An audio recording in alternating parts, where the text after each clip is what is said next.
Hi friend, मैं आपका स्वागत करता हूँ अपने यूट्यूब चैनल ईज़ी एसटीडी पर। Please like and subscribe my YouTube channel जिससे कि मेरे चैनल के लेटेस्ट अपडेट आपको मिल सकें। आज हम पढ़ा रहे हैं केमिस्ट्री चैप्टर का अनुचार और लवण टॉपिक। इससे पहले कि मैंने 2 क्लासेस दी हैं, बेसिक और थोड़ा-सा चैप्टर 1 पढ़ाया था। आप उस वीडियो को अगर नहीं देखा है तो आपको मैं लिंक डिस्क्रिप्शन में डाल दूँगा, आप देख सकते हैं। ठीक है? उन वीडियोज़ को आप वहीं से वॉच कर सकते हैं। ओके, हम स्टार्ट करते हैं अपना आज का टॉपिक अम्ल, क्षार और लवण। अब देखो एसिड क्या होते हैं? एसिड ये बहुत इंपॉर्टेंट जो टॉपिक है पूरी केमिस्ट्री का 10th क्लास के लिए। इसमें से क्वेश्चन आना ही आना है, कंपल्सरी है, काफ़ी मार्क्स आते हैं। तो स्टार्ट करते हैं। अम्ल क्या होता है? अम्ल स्वाद में खट्टे होते हैं। इनका स्वाद कैसा होता है? ये नीली लिटमस को लाल कर देते हैं, ठीक है? ये आता है। ये जली विलयन में H प्लस आयन और हाइड्रोजन और हाइड्रोनियम आयन, ये 2 आयन मुक्त करते हैं। इनका पीएच मान 7 से कम होता है। अब देखो ये धातुओं के साथ हाइड्रोजन गैस देते हैं। ये धातु के साथ हाइड्रोजन गैस उत्पन्न करते हैं और कार्बोनेट के साथ कार्बन डाइऑक्साइड गैस उत्पन्न करते हैं। तो ये इम्पोर्टेंट था। अब देखो क्या होता है, ये कुछ एग्जांपल हैं acetic acids, hydrochloric acid, sulphuric acid, nitric acid, formic acid और ऑक्सैलिक एसिड। ये कुछ एग्जांपल थे। अम्ल 2 टाइप के होते हैं, एक होते हैं स्ट्रॉन्ग और दूसरा होता है वीक। ये स्ट्रॉन्ग होता है और वीक होता है। स्ट्रॉन्ग कौन से होते हैं? जो हमारी लैब में बनते हैं, जिन्हें हम सिंथेटिक एसिड या मिनरल एसिड कहते हैं, ये हमारे लैब में बनते हैं। और जो प्रकृति में पाए जाते हैं वो वीक एसिड होते हैं, ठीक है? जो प्रकृति से नेचुरली जो हमें प्राप्त होते हैं वो वीक एसिड होते हैं। जैसे आप देखो सिट्रिक एसिड, जैसे लेमन है, ऑरेंज है, इन सब में क्या होता है? सिट्रिक एसिड होता है। एग्जाम्पल इंपॉर्टेंट है, पूछ लेते हैं कि ऑरेंज में और नींबू में, संतरे में कौन सा एसिड पाया जाता है? अब देखो सिरके में एसिटिक एसिड, विनेगर जिसको बोलते हो, टार्टिक एसिड इमली में पाया जाता है, ऑक्जेलिक एसिड टमाटर में, लैक्टिक एसिड मोस्ट इंपॉर्टेंट ये है लैक्टिक एसिड। ये बहुत पूछा जाता है कि दूध और दही में कौन सा एसिड पाया जाता है? Lactic acid. और फॉर्मिक एसिड चींटों के डंक में, इन सब में पाया जाता है। एस्कॉर्बिक एसिड अमरूद और आंवला आदि में पाया जाता है। इसमें से ये इंपॉर्टेंट है, ये इंपॉर्टेंट है और आपका ये वाला, 3 ये इंपॉर्टेंट है इसमें से। मैंने आपको बताया था ये नेचुरल एसिड होते हैं जो वीक होते हैं और जो मिनरल एसिड होते हैं ये स्ट्रॉन्ग होते हैं। ये हमेशा आप याद रखिएगा। पूछ लेते हैं कि स्ट्रॉन्ग एसिड कौन है और वीक एसिड कौन है। आप देखो मिनरल एसिड ये है HCl, सल्फ्यूरिक एसिड और SNO3 जो लैब में बनते हैं। अब देखो क्या होता है, अगर जो सांद्र जैसे किसी को डाइल्यूट करना है, जैसे अभी इस एसिड जैसे HCl की जो कंसंट्रेशन था, जो बहुत मतलब बहुत ही स्ट्रॉन्ग एसिड था, उसको डाइल्यूट करना है तो उसमें हम क्या कुछ जेली विलेन जैसे पानी अगर हम मिला देते हैं तो उसकी जो कंसंट्रेशन है थोड़ा कम हो जाए, सांद्रता थोड़ी कम करते हैं। तो हम इसको सांद्रता कम करने के लिए हम इसमें कोई जेली विलेन मिला देते हैं, जैसे पानी वगैरह मिला देते हैं, ठीक है? इससे इसकी मात्रा को कम कर डाइल्यूट करने के लिए अगर हमें करना है तो डाइल्यूट कर दें। अब कंसंट्रेशन मतलब जो तीक्ष्ण होता है, अधिक मात्रा में अगर मिला हो, अगर इसमें कुछ भी वो ना हो, जल ना मिला हो, बहुत ही प्योर हो तो बहुत ही ज़्यादा स्ट्रॉन्ग होता है, ठीक है? इसलिए इसको सांद्र और तनु। तनु माने क्या होता है? जिस अम्ल अम्ल में अधिक मात्रा में जल अल्प मात्रा में होता है, अम्ल अधिक मात्रा और जल अल्प मात्रा में, उसे कहते हैं सांद्र। और जहाँ पे अल्प मात्रा में अम्ल हो और जल अधिक मात्रा में, उसे कहते हैं तनु, ठीक है? एक्वारेजिया, इस पे क्वेश्चन आ जाता है। एक्वारेजिया HNO3 और HCl को 1:3 में मिलाते हैं, तो ये बनता है एक्वारेजिया। इस जो एसिड्स का यूज़ किसमें किया जाता है एक्वारेजिया का? गोल्ड जैसे जो पदार्थ होते हैं उनको घोलने के लिए। गोल्ड जैसे जो धातु नहीं है गोल्ड, काफ़ी जिनका जो गलनांक बहुत ज़्यादा होता है उनको घोलने के लिए उपयोग आता है। क्योंकि बहुत ही ज़्यादा जो ये होता है एसिड बहुत ही तेज़ होता है, बहुत ही कंसंट्रेट होता है, ठीक है? अब देखते हैं कि निम्न में से कौन-सा अम्लीय सामर्थ्य का बढ़ता सही क्रम, मतलब इनको सही क्रम में, मतलब बढ़ते हुए क्रम में डालना। जैसे जल, एसिटिक एसिड, हाइड्रोक्लोरिक एसिड, इसमें से बढ़ते हुए क्रम में जल से ज़्यादा एसिटिक होता है, फिर एसिटिक से हाइड्रोक्लोरिक। इनकी जो एसिडिटी ज़्यादा होती है, ठीक है? अम्लता ज़्यादा होती है। अब देखते हैं कि क्षार क्या होता है? क्षार क्या होता है? ये क्या होता है? स्वाद में खट्टे होते हैं, सॉरी ये स्वाद में कड़वे होते हैं, अम्ल खट्टे होते हैं और ये स्वाद में कड़वे होते हैं, इनको बिटर बोलते हैं, ठीक है? ये लाल लिटमस को नीला कर देते हैं। ये लाल को नीला करते हैं, वो नीले को लाल करते हैं, ठीक है? अब इसको याद करने का कैसे, कौन नीला कर देते हैं, कौन लाल कर देता है, तो मैं बताता हूँ। अब अम्ल में क्या होता है, लास्ट में लाल आया, अम्ल में आपको दिख रहा है ना, अम्ल में अम्ल में लाल आया, एल, तो ये लाल में कन्वर्ट करता है, इसको याद करने का अम्ल लास्ट में आता तो नीले लिटमस को लाल में कन्वर्ट कर देता है अम्ल। ये केवल याद करने का तरीका है जो मैं यूज़ करता हूँ। और आपको यूज़ करना है, आप भी ऐसे यूज़ कर सकते हो। अब देखो क्षार क्या होता है? क्षार में क्या होता है? ये स्वाद में खट्टे हों और लाल लिटमस को नीला कर देते हैं। लाल को नीला करते हैं, जस्ट अम्ल के अपोज़िट होते हैं। अब ये क्या है? ये OH माइनस आयन जलीय विलयन में देते हैं, OH माइनस आयन देते हैं और डॉक्सी आयन होता है, ठीक है? इनकी पीएच वैल्यू क्या है? 7 से अधिक होती है। 7 से अधिक होता है इनका। इनका क्या होता है? 7 से अधिक होता है ये पीएच वैल्यू। वो आपको बताएँगे पीएच क्या होता है। अब देखो क्या है इनके एग्ज़ाम्पल हैं क्षार के, जैसे कास्टिक सोडा NaOH बोलते हैं, कास्टिक पोटाश KOH बोलते हैं और कैल्शियम हाइड्रॉक्साइड अमोनिया। इसमें जो NH4OH है ये सबसे वीक क्षार है। ये सारे हमारे स्ट्रॉन्ग क्षार हैं। अब स्ट्रॉन्ग और वीक कैसे पता करोगे? जैसे जो जलीय विलयन में पूरी तरह से NaOH है, अगर ये इसको जलीय विलयन देखें तो ये Na+ और OH माइनस आयन देता है। कंप्लीटली OH माइनस में कन्वर्ट हो गया। बट NH4OH में ऐसा नहीं होता है। ये कंप्लीटली OH माइनस आयन में कन्वर्ट नहीं होता है। आपको देता है NH4+ होता है, लेकिन ये बहुत कम मात्रा में OH माइनस आयन रिलीज़ करता है, बहुत कम मात्रा में, इसलिए वीक क्षार होता है। अब जो क्षार के प्रकार होते हैं क्या है? एल्कली और क्षारक। एल्कली क्या होता है? जो घुलनशील होते हैं पानी में, उनको एल्कली बोलते हैं। जो पानी में अघुलनशील होते हैं, उन्हें क्षारक बोलते हैं। जैसे NaOH, अमोनिया, ये सब क्या है? एल्कली है, जल में घुल जाते हैं। बट LOH और थ्राइस, ये एल्युमिनियम हाइड्रॉक्साइड, ये अघुलनशील होता है, ठीक है? इसलिए इसे क्षारक बोलते हैं। थोड़ा कन्फ्यूज़ मत होना, क्षार और क्षारक कभी-कभी वर्ड सेम हो जाता है, सोचोगे क्षारक क्या होता है? आप क्षार पूछें या क्षारक पूछें, तो आप उसको थोड़ा ध्यान रखिएगा। अब देखो क्या होता है, दाँत के जो एनामल में कैल्शियम फॉस्फेट होता है, जिसकी प्रतिक्रिया होती है क्षार ही होती है। ये याद रखिए, क्या होता है? कैल्शियम फॉस्फेट होता है और जो क्षारकीय होता है। अब देखो यहाँ पे मैंने कुछ दिए हैं, एग्ज़ाम्पल दिए हैं, strong acid, strong base, weak acid, weak base, तो आप देख सकते हैं। अब देखो लवण क्या होता है? जैसे अगर अम्ल और क्षार, ये देख रहे हो, अम्ल और क्षार आपस में क्या करते हैं, तो क्या देते हैं? सॉल्ट, सॉरी, वही लवण और वाटर देते हैं, ठीक है? सॉल्ट और वाटर, जैसे NaOH, देखो ये क्षार है और ये क्या है? ये अम्ल है। ये क्षार है और ये अम्ल है। यहाँ पे ऊपर से कंपेयर मत करिएगा। ये हमारा, ये देखिए, ये क्षार है, ये क्षार है और ये अम्ल है, ठीक है? क्या दे रहे हैं? सॉल्ट और पानी दे रहे हैं। तो ये क्या होता है? इसे उदासीनीकरण कहते हैं। जब अम्ल और क्षार आपस में क्रिया करते हैं तो लवण और जल बनता है। इस क्रिया को क्या होता है? उदासीनीकरण बोलते हैं। एग्जाम्पल मैंने दिए हैं, बहुत आता है, पूछ सकते हैं। अब कभी-कभी ये आ जाता है मधुमक्खी का डंक। आप देख लो, बी और जो वैसे होता है, ये 2 अलग-अलग लगभग सेम, आपको मधुमक्खी जैसे हड्डी और मधुमक्खी एक जैसे दिखाई देते हैं, लेकिन इनके डंक का जो वो होता है, क्षारीय या एसिडिटी अलग-अलग होता है। जैसे मधुमक्खी का डंक एसिडिक होता है। अगर जलन हो रही है, मधुमक्खी ने काटा, तो आप वहाँ पे थोड़ा-सा क्षार लगाओगे तो वो थोड़ा-सा जलन कम होगी। और हड्डी में अगर क्षारी है, अगर तुम इसमें अम्ल का उपयोग करोगे तो आपको ये उदासीन कर देगा और आपको जलन कम होगी, दोनों को आराम मिलता है। अगर एसिडिक है तो क्षार मिला दो उदासीनकरण करने के लिए, अगर क्षारीय है तो अम्ल मिला दो उदासीन करने के लिए। थोड़ा ध्यान रखना, ये कभी-कभी क्या होता है, मधुमक्खी और हड्डी एक जैसे ही दिखाई देते हैं, दोनों लगभग सेम साइज़ होता है, सेम तरीका दिखता है, लेकिन आप जो जानने वाले उन्हें पहचान लेते हैं, ठीक है? तो ये होता है उनको उदासीन करने का, और जिससे रोगी को आराम मिल जाता है, पीड़ित को आराम मिल जाता है। अब देखो, सोडियम कार्बोनेट क्षारीय लवण है, क्योंकि वह लवण दुर्बल अम्ल और प्रबल क्षार से बना। सोडियम कार्बोनेट क्षारकीय होता है, क्योंकि इसमें अगर मान लो स्ट्रॉन्ग एसिड है और वीक बेस है, तो इससे जो लवण बनेगा वो क्या होगा? एसिड है तो एसिडिक लवण होगा। इसका जो सॉल्ट होगा वो एसिडिक होगा। अगर मान लो स्ट्रॉन्ग बेस है और वीक एसिड है, तब क्या बनेगा? इसका जो लवण बनेगा क्षारकीय बनेगा, बेस बनेगा इसका सॉल्ट, बेसिक मतलब जिसमें क्षारकीय गुण होगा, ठीक है? तो ये तरीका है, आप देख सकते हैं, ये दुर्बल अम्ल प्रबल क्षार से बना होता है, इसलिए ये लवण क्षारीय होता है। अब देखो पीएच संकेत क्या था? किसी विलयन में उपस्थित हाइड्रोजन आयन की सांद्रता ज्ञात करने के लिए पीएच स्केल का यूज करते हैं। पीएच स्केल डेनिस रसायन विज्ञान सोरेनसेन इन्होंने 1909 में प्रदान की थी।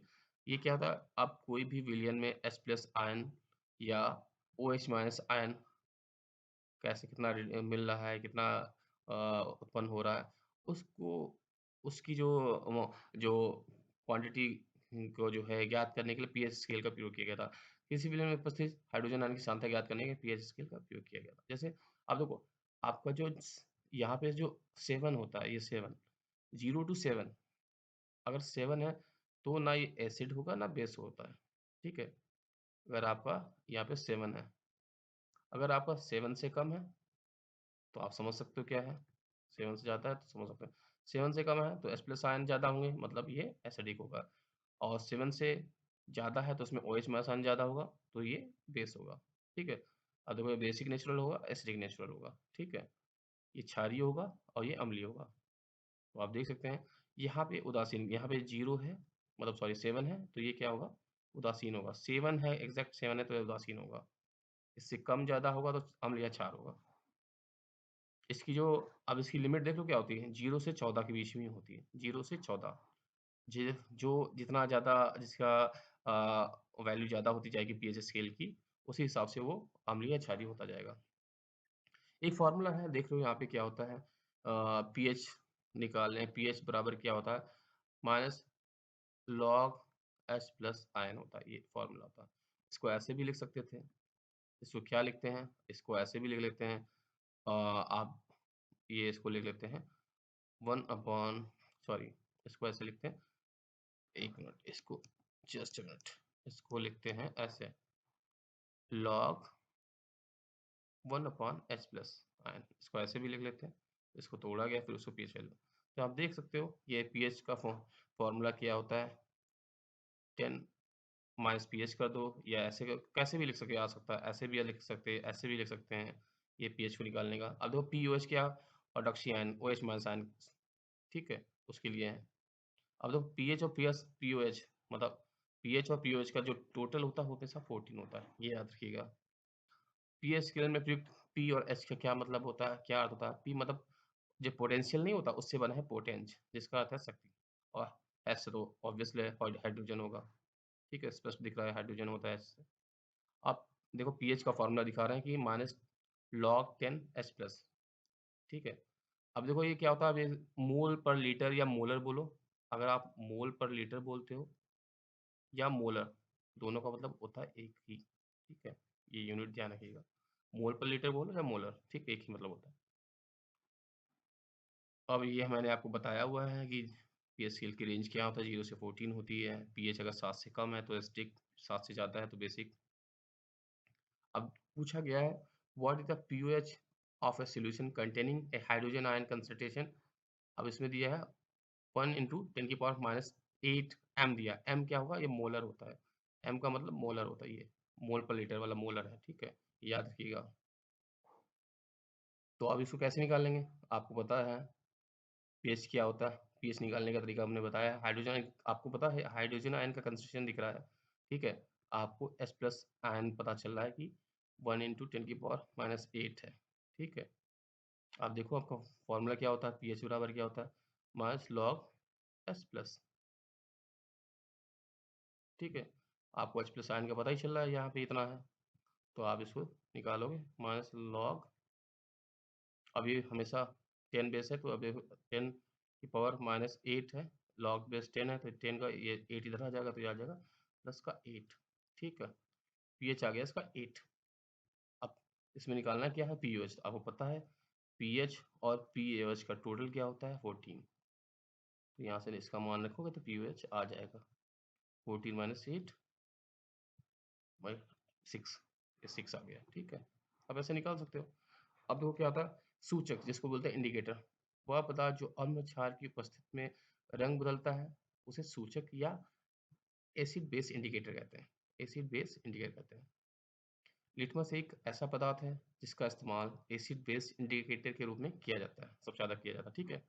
अब गंधी सूचक क्या होता है, कुछ पदार्थ अम्ल या क्षार की उपस्थिति में अपना गंध बदलते हैं, ऐसे पदार्थों को क्या कहते हैं, गंधी सूचक। जैसे प्याज हुआ, वनीला एसेंस हुआ, ये ध्यान रखें, वनीला एसेंस, ये जो दृष्टि दोष वाले रोगी होते हैं, मैं उसका नाम अभी आगे यूज़ करूँगा बताऊँगा, और लौंग आदि का यूज़ किया जाता है गंधी सूचक।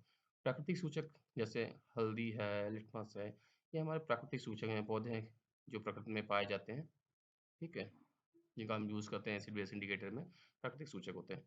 अब कृत्रिम संश्लेषित सूचक इसे बोलते हैं, जैसे जिस सूक्ष्म निर्माण रसायनों का पर जिनका निर्माण लैब में होता है ना, उन्हें कृत्रिम या संश्लेषित कहते हैं, जैसे फिनोल्फ्थालीन हुआ, मेथिल ऑरेंज हुआ, ये हैं, ये कुछ इम्पोर्टेंट हैं। कृत्रिम या आप बोल सकते हैं जो आपके लैब में बनते हैं।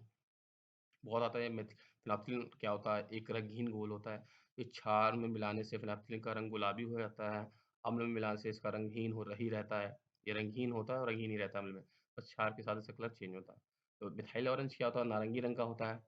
अब क्या होता है, मिला रंग क्षार मिलाने पे पीला हो जाता है और अम्ल में मिलाने पे लाल हो जाता है। ठीक है, ये है आपके कृत्रिम सूचक। अब देखते हैं, एक क्वेश्चन दिया है, इसमें क्या दिया है, हाइड्रोलिक अम्ल के तनु जलीय विलयन में कौन उपस्थित होते हैं। आपको पता है हाइड्रोलिक अम्ल है, HCl होता है, ठीक है।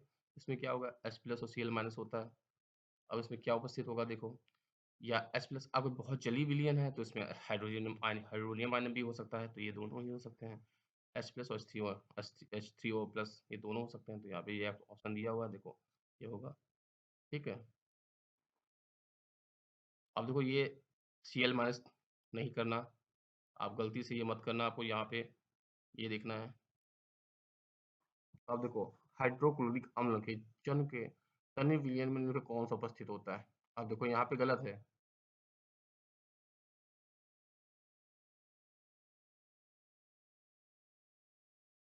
अब देख रहे हो क्या है, अब देखो यहाँ पे ये चीज़ मतलब ये सही है। अब इसको बताएं, इसको आगे बताएंगे कैसे क्या होता है। ये हाइड्रोजन आपका H प्लस आयन होता है, फिर जल से क्रिया करता है, फिर हाइड्रोजन आयन बनता है, ये सारी चीज़ें हैं, आप देखोगे इसमें यही ऑप्शन डालिएगा, ठीक है।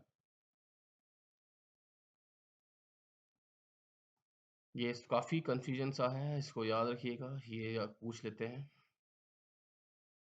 इसको मैंने दिया है कि HCl अम्लीय गैस या था, इसे जल के में गुजारने पे या जल में घुलकर हाइड्रोजन आयन और हाइड्रोक्सिल आयन का देगा, ये ध्यान ये देगा, ये आप ये दोनों आयन देगा, ठीक है।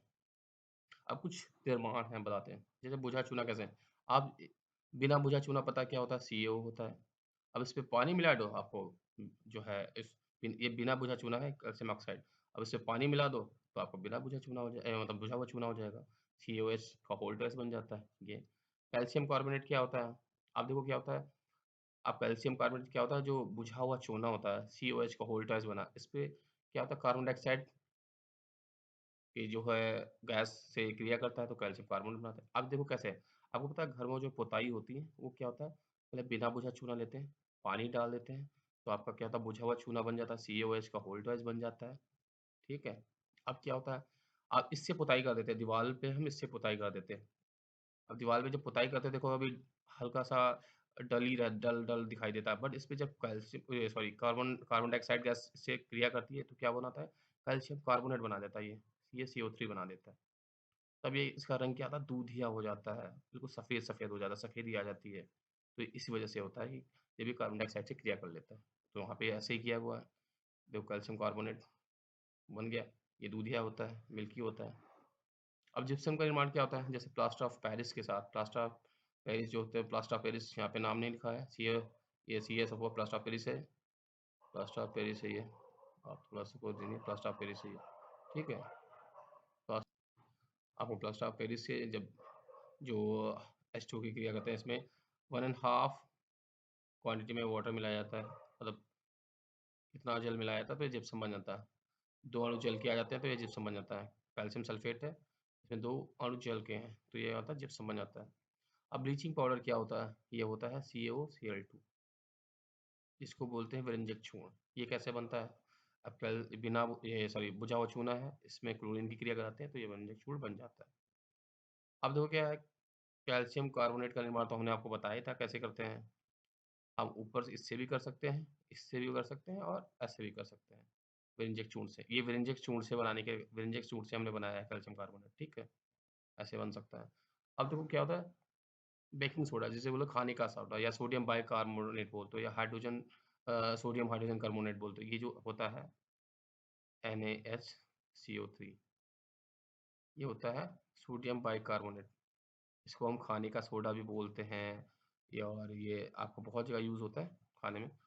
अब देखो क्या होता है, अब इसको याद करने का तरीका, सोडियम बाइकार्बोनेट, अब खाने के बाद बाय बाय करते हो ना, तो इसको याद करने का ये है, क्योंकि हमेशा इसमें कंफ्यूज धावन सोडा और सोडियम कार्बोनेट सोडियम बाइकार्बोनेट। धावन सोडा और बेकिंग सोडा में लोग कंफ्यूज होते हैं। अब धावन सोडा में क्या होता है, डॉट NH2 होता है, Na2CO3 डॉट NH2 होता है, ठीक है? और ये धोने में ज़्यादा, अब देखो इसको याद रखने का तरीका है, Na2CO3 डॉट NH2, ये आएगा, अभी आगे मैं पढ़ाऊँगा आपको। ये होता है धावन सोडा, ये होता है खाने का सोडा। धोने में ज़्यादा पानी की ज़रूरत होती, इसलिए इसको समझ लोगे ये धावन सोडा है। इसमें पानी नहीं है, देख लो, इसमें बाय-बाय करते हैं सोडियम बाइकार्बोनेट, ये आपका खाने का सोडा है। अब इसको बनाने का तरीका देख लो। NaCl में कार्बन डाइऑक्साइड के साथ अमोनिया प्रवाहित करते हैं, तो ये बन जाता है नौसादर, ठीक है? अमोनियम क्लोराइड और आपका सोडियम बाइकार्बोनेट ऐसे भी बनता है। आप सोडियम कार्बोनेट को कार्बन डाइऑक्साइड और जल से क्रिया करते हैं, तब भी सोडियम बाइकार्बोनेट बन जाता है। तो एक ये तरीका है। अब देखते हैं आपको कार्बन डाइऑक्साइड कैसे पहचान होगा, कभी कभी पूछ लेते हैं कार्बन डाइऑक्साइड गैस का कैसे टेस्ट करोगे। क्या होता है, जब कार्बन डाइऑक्साइड गैस को चूने के पानी में प्रवाहित करते हैं, पास कराया जाता है, चूने का पानी का रंग दूधिया हो जाता है, ठीक है? ये देख लो, ये मैंने भी बताया नहीं था, चूने का पानी रंग का रंग दूधिया हो जाता है, क्योंकि कैल्शियम कार्बोनेट की वजह से। धातु देखो, अम्ल के साथ क्रिया करके हाइड्रोजन गैस देती है, मैंने ऊपर बताया था। जो अम्ल के साथ क्रिया करती है हाइड्रोजन गैस देती थी। कुछ इंपॉर्टेंट फॉर्मूले हैं, देख लीजिए। अभी मैंने बताया था बिना बुझा चूना क्या होता है, ये बिना बुझा चूना था, ये बुझा हुआ चूना था। ये कैल्शियम कार्बोनेट था जो दूधिया हो जाता, संगमरमर जिसको बोलते हो, ठीक है? चूने का पत्थर, नाम बहुत से। विरंजक चूर्ण था, ब्लीचिंग पाउडर जिसको बोलते हो। ये सोडियम कार्बोनेट है, Na2CO3 है। ये शुष्क धावन सोडा है, शुष्क, इसमें पानी की नहीं है, लेकिन ये जब भी आता है डॉट NH2 वाला ही आता है, ठीक? ये धोने का सोडा, ये देखो आ रहा, वॉशिंग सोडा, ये आता है हमेशा। अब देखो सोडियम बाइकार्बोनेट, बेकिंग सोडा है। अब देखो ये है plaster of Paris, calcium sulphate, इसमें देखो हेमीहाइड्रेट है, कैल्शियम सल्फेट हेमीहाइड्रेट, मतलब आधा पानी है, तो ये होगा प्लास्टर ऑफ पेरिस। इसमें 2 पानी के हैं, ये भी है कैल्शियम सल्फेट, लेकिन इसमें क्या है, डाइहाइड्रेट है, इसमें 2 पानी है, इसको जिप्सम बोलते हैं। अब नीला तोता देख लो, ये जैसे तूतिया बोलते हो, अब ये कॉपर सल्फेट है।